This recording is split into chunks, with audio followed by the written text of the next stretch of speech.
존경하는 박주선 부의장님, 선배 동료 의원 여러분, 경기 광명을 이현주 의원입니다. 지금 한국 경제는 위기 상황에 직면해 있습니다. 미국의 기준금리 인상, 브렉시트, 트럼프 당선으로 인한 보호무역주의 전망 등 대외적 불확실성이 증대되고 있고 가계부채, 구조조정 지연, 수출 부진 등 국내외적으로 불안 요인이 커지고 있는데 한국 경제는 책임지고 이끌어갈 경제 컨트롤 타워조차 뚜렷하지 않게 난파선처럼 표류하고 있는 중입니다. 국민들은 IMF 때보다 더 어렵다고 합니다. 장기 불황, 자영업자들의 폐업 속출, 청년 실업률, 구조조정, 가계부채, 이런 상황에서 박근혜 대통령은 최순실 일당과 공모하여 재벌로부터 수백억 원을 받아내는 등 정경유착 적폐가 낱낱이 드러났습니다.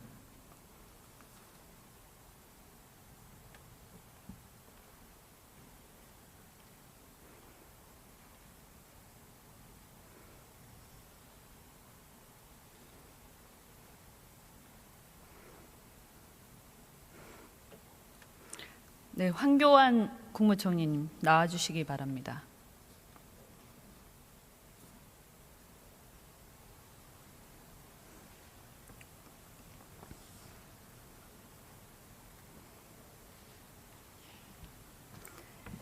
대통령 권한대행으로서 어깨가 무거울 거라고 생각합니다. 이번에 대정부 질의에 안 나오려는 그런 얘기들이 안 나오려 했다 이런 얘기들이 있던데 사실입니까?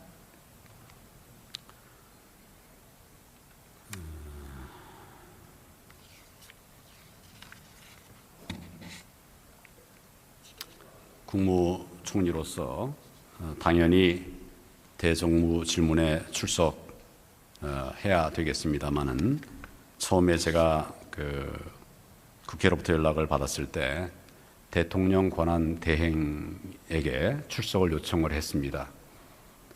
그러나 대통령 권한 대행이 국회에 출석해서 답변을 하거나 발언을 한 일이 있는가를 알아봤는데 권한 대행이 세워진 지가 8번 있었습니다. 그 8번 중에 어느 경우에도 권한 대행이 국회에 나와서 답변을 한 전례가 없었습니다. 그렇게 저희들이 조사를 했습니다. 그보다도 중요한 것은 지금 상황이 대통령이 탄핵 소추가 돼서 공백 상태인 이런 상황인데 만약에 제가 대통령 권한 대행으로서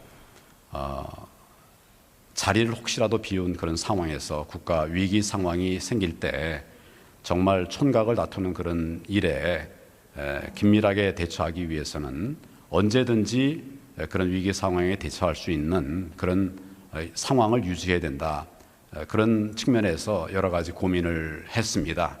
그렇지만 국회에서 계속 출석하는 것이 좋겠다고 하는 의견들을 또 내셨고 또 저도 이런 어려운 상황일수록 국회에 가서 국민들과 국회 앞에 국회의원들 앞에 정부가 어떻게 지금 국정 운영하고 있는지를 말씀을 드릴 필요가 있다고 생각을 해서 여러 그 의견들이 있었지만 출석을 하기로 그렇게 결정을 하고 오늘 출석해서 의원님들의 질문에 답하고 있습니다. 네, 거두절미하고 어쨌든 나오셔서 다행입니다. 안 그랬으면 아주 불필요한 논란으로 또 소모적인 얘기가 오갈 뻔했습니다. 위기 말씀하셨는데 국가적인 위기 상황이 닥치면 저희가 대정부 질문하다가 가셔도 괜찮습니다. 그리고 청와대에서 대통령이 나오시지 않는 이런 상황보다 차라리 국회에서 대정부 질의하고 받고 계시는 게 오히려 위기 상황 대처에 훨씬 더 맞다 이렇게 생각하고요. 저는 권한대행의 업무 범위 이런 것을 떠나서요. 이렇게 생각합니다. 이제는 대한민국에서 국회에 나와서 의원들하고 토론도 못하는 대통령 이제 필요 없습니다. 국민들도 그렇게 생각할 겁니다. 그렇기 때문에 권한대행이 대통령 예우를 받느냐 총리 예우를 받느냐 이런 거 신경 쓰실 필요 없다고 생각을 합니다. 어쨌든 나오셔서 그 취지에 공감을 하고 다행이라고 생각합니다. 질의하겠습니다. 이번에 그 재벌들이 이렇게 이번 게이트에서 보면 재단에다가 수백억을 냈는데요. 저는 이번 아마 이제 법조인 출신이시니까 잘 아시겠지만 보니까 2개의 기업만 이사회 의결을 거쳤습니다. 이렇게 그냥 뭐 몇천만 원도 아니고요. 몇십억 또는 몇백억을 이사회 의결 이사회 의결까지 아니라고 하더라도 무슨 하부위원회라도 보고했나 했더니 그것도 2개의 기업만 있고 형식적이었습니다. 이것에 대해서 어떻게 생각하십니까? 기본적으로 대기업 집단은 사기업이기 때문에 그 안에서 그 사적 자치 원칙에 따른 그런 운영의 시스템이 있을 겁니다. 그렇지만 대기업 집단은 사회적 책임도 여전히 있기 때문에 상법이라든지 여러 법률에서 규제를 하고 있는 부분들도 있습니다. 지금 의원님께서 말씀하신 이런 부분에 관해서는 지금 검찰 수사에 이어서 특검에서 조사를 하고 있는 것으로 알고 있는데 정확하게 어떤 경위가 어떻게 이루어진 것인지에 관해서 수사 결과가 나오게 될 겁니다. 그러면 그 부분에 관해서 좀 더 명백한 시시비비가 가려지리라고 생각을 하고 좀 더 대기업 집단이 사회적 책임을 더 하는 것이 필요하다는 의원님의 그런 걱정에 대해서는 저도 적극적으로 공감합니다. 저는 이것을 단순히 사회적 책임의 문제 정도로 생각하지 않습니다. 기업은 아까 말씀하셨는데 사적 자치라고 말씀하시지만 기업은 어떤 개인의 것이 아닙니다. 주주의 것이고 더 나아가서는 수많은 이해관계자들이 있습니다. 다른 어떤 전혀 상관없는 다른 대중들은 차치하고라도 당연히 책임 있는 결정을 해야 됩니다. 이 안에서 이 수십억 수백억을 쓰면서 그것을 전혀 고민하지 않고 제왕적 총수의 어떤 비선들이 알아서 결정했다. 이게 우리 국민들이 이게 나라냐라고 얘기하지만 저는 이게 기업이냐라고 얘기를 하고 싶습니다. 이게 자본주의냐? 아닙니다. 이건 자본주의가 아니에요. 그건 아마 총리님께서 잘 아실 거라고 생각합니다. 있을 수 없는 일이고 이걸 고치는 것이 정경유착의 고리를 끊는 것이다. 그래서 많은 분들이 말씀하셨지만 상법 개정안이 이미 나와 있습니다. 지난번에 제가 7월 달에 경제부총리께 질문을 드렸었습니다. 의견 수렴 중이다. 법무부가 그런 말씀하셨어요. 아직도 의견 수렴 중입니까? 이 문제는 의원님 너무 잘 아시다시피 간단한 문제가 아닙니다. 굉장히 많은 분들이 여러 이야기를 내고 있는 쟁점 분야입니다. 그래서 처음에 이제 입법 예고를 2013년에 제 기억으로는 2013년에 입법 예고를 했는데 그때 정말 저희들이 상상한 이상의 많은 그 여러 의견들이 있었고 반발도 있었고 또 응원도 있었습니다. 그래서 이런 부분들을 더 충분하게 의견 수렴해서 사회적 공감대 형성해가는 부분 필요하다. 이렇게 판단하고 있는 것으로 알고 있습니다. 다시 말씀드리지만 이게 기업이냐고요. 이거 말이 안 됩니다. 개인 기업이 아니란 말입니다. 제왕적 총수. 우리 아까 어떤 의원님들이 제왕적 대통령 얘기하던데 제왕적 총수예요. 지분이 1인 회사입니까 이게? 구멍가게냐고요. 말이 되냐고요. 이런 수십억 수백억을 쓰면서 저는 이번에 검찰이 특검에서 전결 규정을 제대로 지켰는지 내부 통제 장치를 제대로 거쳤는지 그리고 이것이 상식에 부합하는 의사결정이었는지 샅샅이 쳐다보고 여기에 대해서 한 명도 빠짐없이 업무상 배임으로 처리해야 한다고 생각을 합니다. 이것에 대해서 물론 국무총리께서 하시는 것은 아니지만 그 생각하에서 잘 지켜봐 주셔야 한다. 그리고 이 상법 개정안에 대해서 다시는 이런 일이 없도록 사실은 지금 나와 있는 것보다 훨씬 더 세야 된다라고 생각을 합니다. 삼성 특히 적어도 이 나머지 회사는 차치하고라도 저는 삼성은 명백히 뇌물죄다 이렇게 생각을 하는데요. 아시겠지만 해외에 지금 독일에 송금한 돈들 있지 않습니까? 많은 분들이 얘기를 했습니다. 자, 돈을 송금하려면 어떻게 합니까? 집행을 하려면 기업이 그냥 돈을 송금하는 게 아닙니다. 송금할 때 계약서를 썼을 거고요. 그러면 삼성이라는 회사가, 삼성전자가 무슨 말하고 상관이 있습니까? 자기들 사업하고 상관도 없는 그런 업무에다가 컨설팅을 하면서 수십억을 썼어요. 수십억을 해외로 송금을 했어요. 그러면 이 수십억을 해외로 송금을 하는데 업무랑 상관도 없단 말이에요. 말하고 무슨 상관이 있어요? 승마협회에 지원을 해준다. 그럼 승마협회로 해서 돈 보내면 되죠. 그렇게 안 했어요. 왜? 승마협회로 해서 보내면 승마협회에서 의사결정이 복잡해지거든요. 굉장히 부자연스러운 의사결정입니다. 이거 저는 있을 수 없는 일이, 당연히 뇌물입니다. 이것은. 그런데 제가 이 부분에 대해서 보면 국민연금이 연관이 돼 있어요. 근데 많은 분들이 말씀을 하셨어요. 근데 저는 이 국민연금이 보면 자문기관들이 자문한 거랑 다르게 의사결정을 했습니다. 그러면 총리님 아시겠지만 이 운영본부가 찬성 또는 반대하기 곤란한 안건은 주식의결권 행사 전문위원회에 요청할 수 있도록 되어 있죠. 그러니까 분명히 이것은 곤란한 안건입니다. 왜냐하면 자문기관들이 반대를 했고 불리한 거였기 때문에요. 그럼에도 불구하고 그냥 투자위원회에서 그냥 결정을 해버렸어요. 저는 그런데 제가 이걸 알아보니까 투자위원회 의사록도 없고 뭐 제대로 근거도 없습니다. 토론도 없었고요.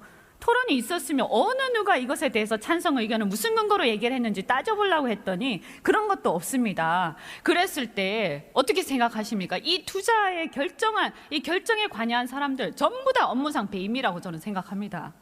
국민의 노후 자금을 이렇게 허투루게 쓰다니 있을 수 없는 거예요. 저는 정부가 이거 가만히 있어서는 안 된다고 생각합니다. 어떻게 생각하십니까? 그런 여러 의혹들의 심각성을 저희들이 감안해서 특별히 검찰에서 특별수사본부를 만들어서 철저하게 수사를 하고 있었습니다. 그 과정에 이번에 특검이 또 만들어져 가지고 모든 자료들이 기소할 수 있는 부분은 처리가 됐고 또 나머지 수사 자료들에 대해서는 특검에 자료를 입수한 것으로 알고 있습니다. 특검에서 지금 철저하게 조사를 하겠다고 하고 있고 또 그런 움직임들이 보이고 있으니까 그 상황을 좀 지켜보는 것이 옳겠다 생각합니다. 제가 말씀드리는 거는 국가 권력기관이 정부가 이 국민연금공단이 이렇게 엉터리로 의사결정을 한 것에 대해서 그 의사결정에 관여한 모든 사람들의 행위와 의사결정 이유들을 다 따져서 책임을 물어야 한다는 얘기를 하는 겁니다. 업무상 배임은 물론이고 전부 다 이게 평가 손실만 하더라도 6천억이 됩니다. 당장 가처분 해가지고요, 손해배상 청구 들어가야 되고요. 이렇게 하면 패가 망신한다. 이거를 선례를 남겨야 됩니다. 있을 수 없는 일이에요. 국민연금공단에서도 여러 설명을 하고 있는 것으로 알고 있는데 이런 것들을 다 종합해서 특검이 수사를 하리라고 생각합니다. 저는 굉장히 답답한 게요. 이게 보세요. 아무 사업 목적도 관계없는 수십억을 해외 송금을 해서 내부 통제에도 잘 안 거치고 그냥 송금했어요. 아주 이런 회사가 어디 있습니까? 근데 이게 글로벌 기업 삼성전자입니다. 그리고 나서 그 시기에 정부는 국민연금공단을 압박했고 제대로 토론도 거치지 않고 찬성을 했어요. 그러면 이렇게 됐을 때 끝에 가서 최악의 경우에 거기에 사장단이나 그 집사들 감옥 가고 그러면 끝납니까? 그렇게 해서 이 합병 결의는 그냥 유효한 것으로 끝나고 승계는 그냥 무사히 거치게 되면 이게 뭐가 됩니까? 저는 이거요, 합병 무효라고 생각합니다. 이것을 무효라고 만들 수 있어야 우리 대한민국의 법이 살아있는 겁니다. 그것을 검토를 하셔야 합니다. 최소한요, 끝에 가서 법원이 어떻게 결정할지 모르지만 우리는 검토를 하고 이것에 대해서 바로잡을 수 있어야 된다. 그런 의지를 강력하게 보여주셔야 된다. 정부에서 검토를 하십시오. 기본적으로 검토하기 위한 자료들을 기본적으로는 이제 검찰과 특검에서 압수도 하고 이렇게 했기 때문에 그런 것들이 전제가 되는 것이 필요하다 생각하고 의원님 말씀하신 그런 부분에 관해서는 저희도 큰 관심을 갖도록 하겠습니다. 아니, 검토를 하십시오. 국민연금공단의 이 사태에 대해서 정부가 어떤 입장을 가지고 어떤 조치를 취할 것인지 검토를 해서 입장을 말씀해 주십시오. 오늘 말씀하시기 어려우면 검토해서 입장 말씀해 주십시오. 그걸 검토도 안 하겠다. 있을 수 없는 일입니다. 제가 검토 안 하겠다고 말하지 예. 않았습니다. 다만 검토할 자료들이 수사팀들에 있다. 그런 점들을 감안해서 하겠다 이런 말씀입니다. 당연히 하셔야 됩니다. 저는 지금 권한대행이시잖아요. 저는요 이거 분개해서 가만히 놔둘 수 없을 정도라고 되어야 그게 정상입니다. 평가 손실 6천억, 국민들의 노자금 도저히 용서할 수 없다. 이것을 국가를 뭐로 보는 겁니까? 국가를. 정부를 뭐로 보는 겁니까? 아주 우습게 보는 겁니다. 삼성이 박근혜 대통령 위에 최순실이 있고 최순실 위에 삼성이 있는 겁니다.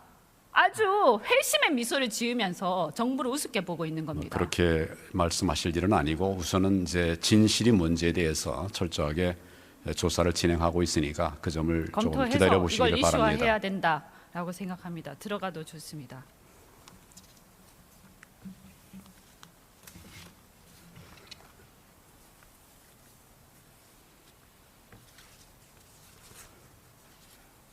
네, 부총리님 나와 주십시오.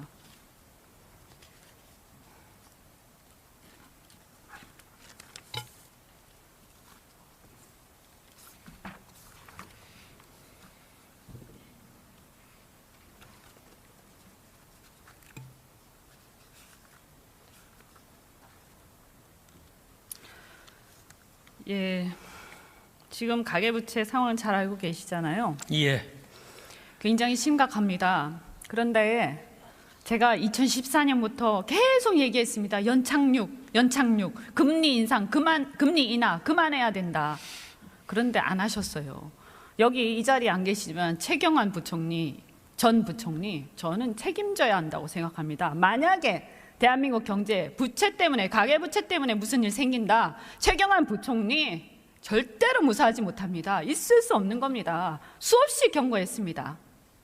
이제 어떻게 할 겁니까? 금리가 1% 인상되면 8조 이자 부담이 늘어납니다. 그게 국민들의 부담입니다. 대책이 뭡니까? 예, 우선 뭐 금리는 제가 언급할 수 있는 상황이 아니다는 말씀부터 우선 드리고요. 이 지금 그 규모 자체는 굉장히 큽니다. 이건 뭐 누차 의원님이 여러 차례 질의하셨고 상임위원회나 저도 여러 차례 말씀드렸습니다. 그런데 이제 지금 이 그 가계부채의 그 구조 자체는 그런대로 뭐 질적으로 그래도 양호한 편입니다. 리스크가 좀 낮은 편입니다. 예를 들면 고정금리라든가 분할 상환의 비중이 굉장히 이제 늘어나서 올해 9월 말로 이제 40%가 넘었습니다. 그리고 이제 금융기관의 손실 흡수 능력을 저희가 따져보고 있는데 그것은 충분하다 이런 것입니다. 그런데 이제 그럼에도 불구하고 잘 안 들립니다. 예. 좀 예. 크게. 예. 예, 죄송합니다. 예, 그럼에도 불구하고 규모 자체가 크기 때문에 만약에 금리 인상이라는 충격이 한꺼번에 온다 그러면은 그것에 대한 그 충격이 있을 것이다 이렇게 저희도 봅니다. 그래서 저희가 우선 몇 가지 대책을 지금 몇 차례에 걸쳐 내놨습니다만은 예, 지금 이제 일단 지금 추가되는 그 대출이 집단 대출이 많은데 이것을 좀 어떻게든 줄여보자 하는 대책을 몇 번 냈습니다. 그래서 앞으로 어떻게 줄이겠다는 것은 이제 그렇게 그 방향으로 하면은 현재도 그 대출 증가의 속도는 줄어들고 있기 때문에 그것으로서 좀 이제 상당히 그 대출 증가를 수속을 할 수 있겠다 이런 생각이 듭니다. 이제 결정적으로 만약에 금리 인상이 직접 다가온다면 그것은 서민 취약계층의 문제가 되기 직접 때문에 다가오잖아요. 지금 연준에서 0.25% 인상했고 세 차례 한다 그랬잖아요. 예, 네, 그걸 전제로 말씀하셔야죠. 예, 물론 이제 그렇기 때문에 거기에 대한 물론 이제 그것을 한국은행 총재께서도 말씀하셨습니다만은 미국 금리가 인상이 됐다 해서 바로 우리 시장 금리에 충격이 바로 오는 것은 아니다 하는 그런 평가가 있습니다. 저희도 어느 정도는 그게 사실이라고 봅니다. 이미 지난번에 이제 앞으로 과연 3번을 할 것이냐 문제는 또 모르겠습니다. 지금으로선 보통은 시장에서 2번이 맞을 것이다 뭐 이러는데 그것이 이미 우리 국내 시장의 반영이 상당히 돼서 금리가 좀 올라갔습니다. 그랬을 때 그러니까 가장 기준금리가 아무 의미가 없죠. 지금 사실상 보면 그죠? 이미 시장에 다 반영돼 있어요. 네, 그러니까 시장금리는 벌써 그 내년도에 세 차례 발언에 의해서 이제 상당히 우리 금리가 올라갔는데, 그래도 한국은행이 발빠르게 대응을 해서 채권금리 같은 것에 대해서는 조금 그 또 상승세가 주춤해지긴 했습니다.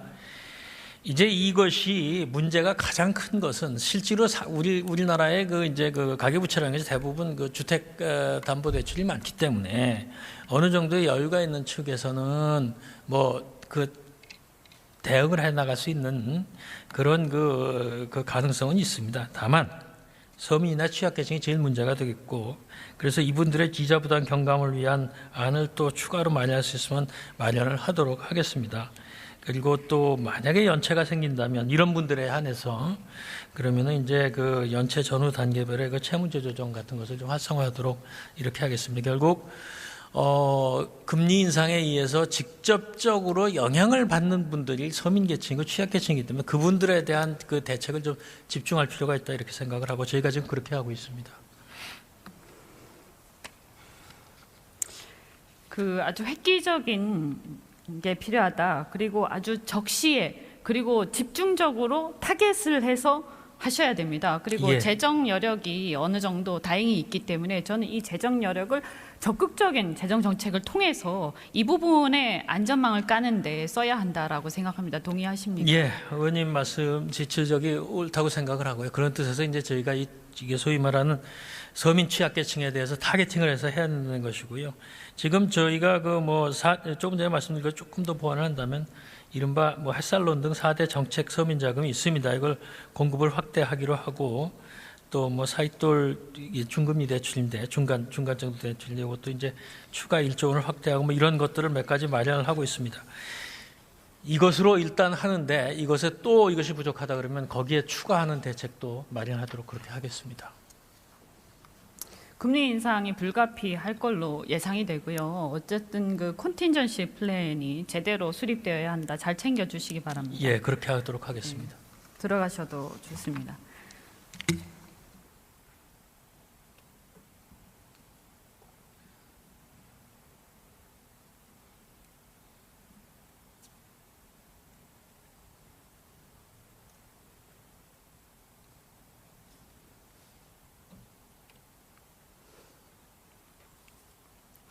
경제가 위기입니다. 그러나 우리는 여기서 주저앉을 수 없습니다. 위기를 기회로 삼아 망국적인 부정부패와 정경유착 고리를 끊고 한국 경제 재도약을 위해 힘과 지혜를 모아야겠습니다. 경청해 주셔서 감사합니다.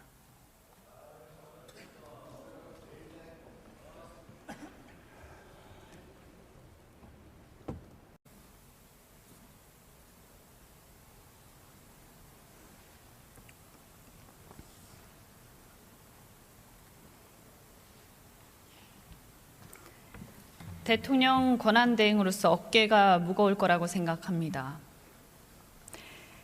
이번에 대정부 질의에 안 나오려는 그런 얘기들이 안 나오려 했다, 이런 얘기들이 있던데 사실입니까?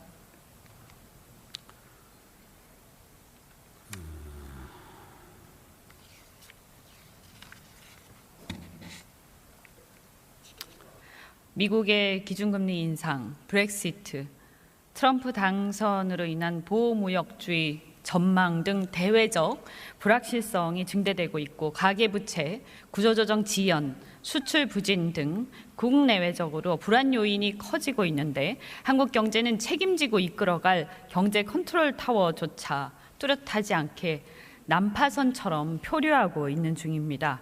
국민들은 IMF 때보다 더 어렵다고 합니다. 장기 불황, 자영업자들의 폐업 속출, 청년 실업률, 구조조정. 국무총리로서 당연히 대정부 질문에 출석해야 되겠습니다마는, 처음에 제가 국회로부터 연락을 받았을 때 대통령 권한 대행에게 출석을 요청을 했습니다. 그러나 대통령 권한 대행이 국회에 출석해서 답변을 하거나 발언을 한 일이 있는가를 알아봤는데, 권한 대행이 세워진 지가 8번 있었습니다.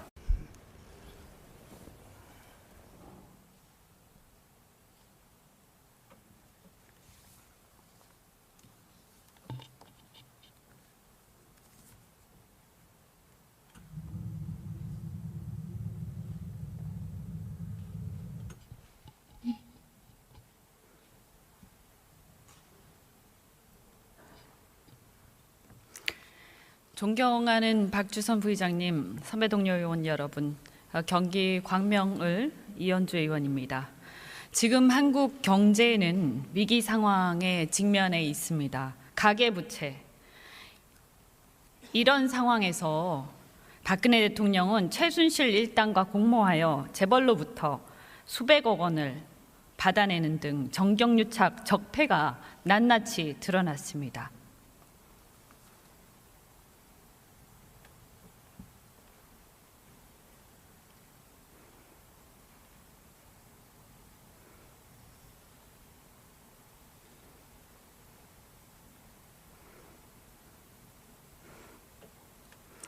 네, 황교안 국무총리님 나와주시기 바랍니다. 네, 그런 걱정에 대해서는 저도 적극적으로 공감합니다. 저는 이것을 단순히 사회적 책임의 문제 정도로 생각하지 않습니다. 기업은 아까 말씀하셨는데 사적 자치라고 말씀하시지만 기업은 어떤 개인의 것이 아닙니다. 주주의 것이고 더 나아가서는 수많은 이해관계자들이 있습니다. 다른 어떤 전혀 상관없는 다른 대중들은 차치하고라도 당연히 책임 있는 결정을 해야 됩니다. 이 안에서 이 수십억 수백억을 쓰면서 그것을 전혀 고민하지 않고 제왕적 총수의 어떤 비선들이 알아서 결정했다. 이게 우리 국민들이 이게 나라냐라고 얘기하지만 저는 이게 기업이냐라고 얘기를 하고 싶습니다. 이게 자본주의냐? 아닙니다. 이건 자본주의가 아니에요. 그건 아마 총리님께서 잘 아실 거라고 생각합니다. 있을 수 없는 일이고 이걸 고치는 것이 정경유착의 고리를 끊는 것이다. 그래서 많은 분들이 말씀하셨지만 상법 개정안이 이미 나와 있습니다. 지난번에 제가 7월 달에 경제부총리께 질문을 드렸었습니다. 의견 수렴 중이다. 법무부가 그런 말씀하셨어요. 아직도 의견 수렴 중입니까? 이 문제는 의원님 너무 잘 아시다시피 간단한 문제가 아닙니다. 굉장히 많은 분들이 여러 이야기를 내고 있는 쟁점 분야입니다. 그래서 처음에 이제 입법 예고를 2013년에 제 기억으로는 2013년에 입법 예고를 했는데 그때 정말 저희들이 상상한 이상의 많은 그 여러 의견들이 있었고 반발도 있었고 또 응원도 있었습니다. 그래서 이런 부분들을 더 충분하게 의견 수렴해서 사회적 맥 상태인 이런 상황인데 만약에 제가 대통령 권한 대행으로서 자리를 혹시라도 비운 그런 상황에서 국가 위기 상황이 생길 때 정말 촌각을 다투는 그런 일에 긴밀하게 대처하기 위해서는 언제든지 그런 위기 상황에 대처할 수 있는 그런 상황을 유지해야 된다. 그런 측면에서 여러 가지 고민을 했습니다. 그렇지만 국회에서 계속 출석하는 것이 좋겠다고 하는 의견들을 또 내셨고 또 저도 이런 어려운 상황일수록 국회에 가서 국민들과 국회 앞에 국회의원들 앞에 정부가 어떻게 지금 국정 운영하고 있는지를 말씀을 드릴 필요가 있다고 생각을 해서 여러 그 의견들이 있었지만 출석을 하기로 그렇게 결정을 하고 오늘 출석해서 의원님들의 질문에 답하고 있습니다. 네, 거두절미하고 어쨌든 나오셔서 다행입니다. 안 그랬으면 아주 불필요한 논란으로 또 소모적인 얘기가 오갈 뻔했습니다. 위기 말씀하셨는데 국가적인 위기 상황이 닥치면 저희가 대정부 질문하다가 가셔도 괜찮습니다. 그리고 청와대에서 대통령이 나오시지 않는 이런 상황보다 차라리 국회에서 대정부 질의하고 받고 계시는 게 오히려 위기 상황 대처에 훨씬 더 맞다 이렇게 생각하고요. 저는 권한대행의 업무 범위 이런 것을 떠나서요. 이렇게 생각합니다. 이제는 대한민국에서 국회에 나와서 의원들하고 토론도 못하는 대통령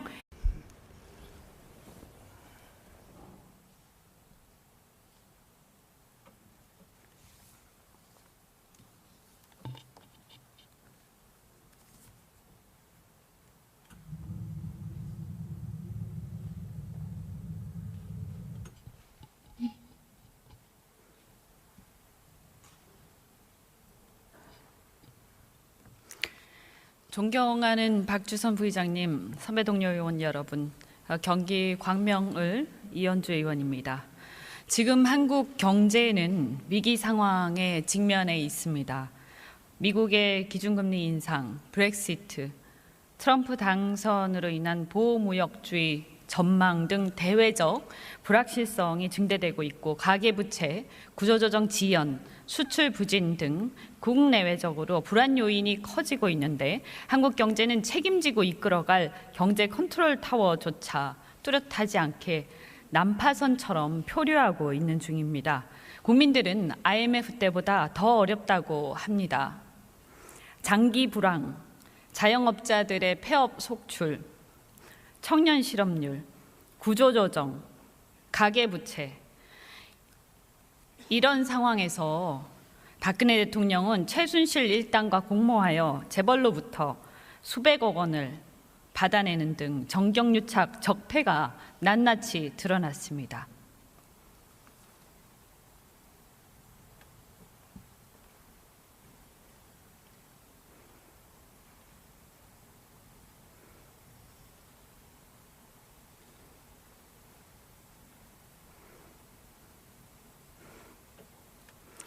네, 황교안 국무총리님 나와주시기 바랍니다.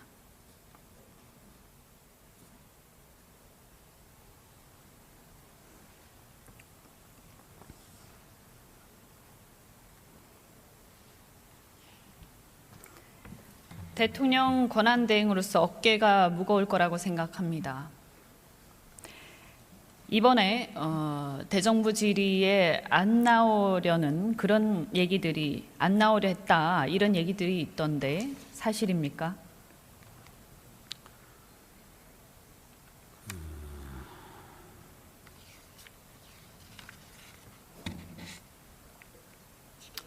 국무총리로서 당연히 대정부 질문에 출석해야 되겠습니다마는 처음에 제가 국회로부터 연락을 받았을 때 대통령 권한 대행에게 출석을 요청을 했습니다.